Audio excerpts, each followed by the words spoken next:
Bayangkan kamu ingin mengubah hidup, bukan dengan lompatan besar atau keputusan dramatis, tapi lewat langkah-langkah kecil yang kamu lakukan setiap hari tanpa terasa.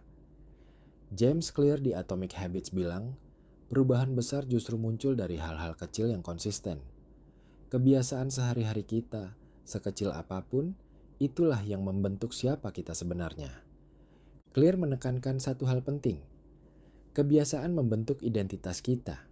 Misalnya, dua orang ingin sehat. Satu bilang, saya ingin kehilangan 10 kilogram. Satunya lagi bilang, saya ingin menjadi orang yang sehat. Yang pertama fokus ke angka di timbangan. Yang kedua fokus ke diri sendiri. Lebih mudah berhasil siapa? Tentu yang fokus membangun identitas. Karena setiap tindakan kecil yang sesuai identitas terasa alami dan otomatis.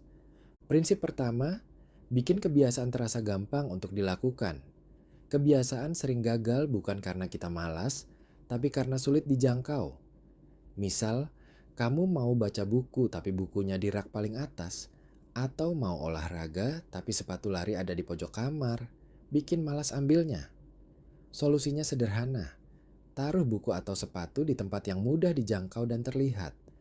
Jadi saat waktunya bertindak, kamu bisa langsung melakukannya tanpa ragu. Prinsip kedua, bikin kebiasaan terasa menyenangkan saat dijalani. Otak kita lebih gampang konsisten kalau kegiatan baru dikaitkan dengan hal yang menyenangkan. Misal, ingin mulai lari tapi males. Coba dengarkan podcast atau audiobook favorit saat lari. Lama-lama otak otomatis mulai mengasosiasikan lari dengan kesenangan, bukan beban. Prinsip ketiga, bikin kebiasaan terasa mudah dijalankan setiap hari. Jangan mulai dengan target besar yang bikin takut atau malas. Kalau ingin menulis, mulai dengan satu kalimat per hari. Konsistensi lebih penting daripada kesempurnaan.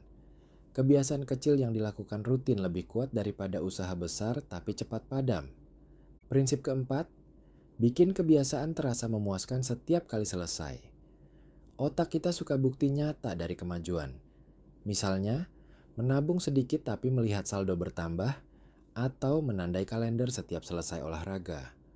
Reward kecil ini bikin kita ingin mengulang, dan kebiasaan baru bertahan lebih lama. Clear juga menjelaskan konsep compound growth.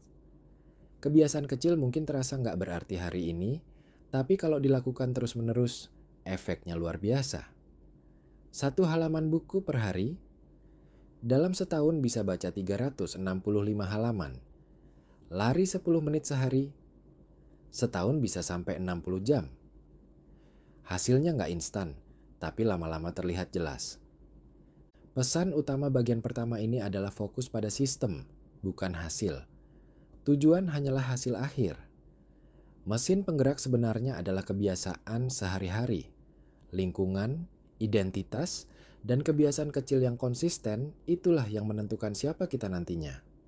Bayangkan, setiap hari kamu melakukan satu langkah kecil yang konsisten.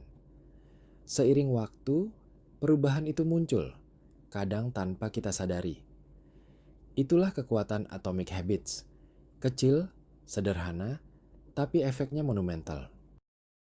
Dan itu tadi ringkasan bagian pertama dari Atomic Habits. Kalau kamu merasa konsep kebiasaan kecil tapi konsisten ini menarik, jangan berhenti di sini. Di bagian berikutnya, kita akan membahas strategi lebih dalam untuk membangun dan mempertahankan kebiasaan baru agar benar-benar jadi bagian dari hidupmu. Jadi pastikan kamu klik tombol subscribe, nyalakan notifikasi, dan jangan lewatkan bagian kedua dari Atomic Habits. Sampai jumpa di video selanjutnya, dan terus jelajahi buku bersama kami.